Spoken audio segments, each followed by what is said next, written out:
So hey guys, welcome back to Boggy Aksha. আজকে আমি দেখাবো আমার পাখি কি করছে। চলে আসুন। কি রে বল, কথা বলে, এখন একটু লজ্জা পায়। হ্যাঁ, এটা সুইটি, ঠিক আছে, কিচ্ছু করে না, খুব ভালো খাচ্ছে এখন। তো আমি আবার দেখাবো আমার রান্নাবাটি আমি কী করে অর্গানাইজ করেছি।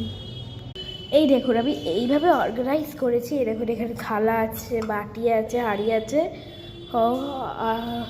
আর অনেক কিছু। এখানে একটু হলুদ আছে, এখন কিছু আর ডিপে ছিল তো ফয়েল পেপারে একটু গুঁড়ো মশলা নিয়েছি কটা। এখানেও একটা মশলা আছে। তো গাইস, আমি আর একটা জিনিস আবার অ্যাড হয়েছে, পরের ভিডিওতে দেখা হবে এখন।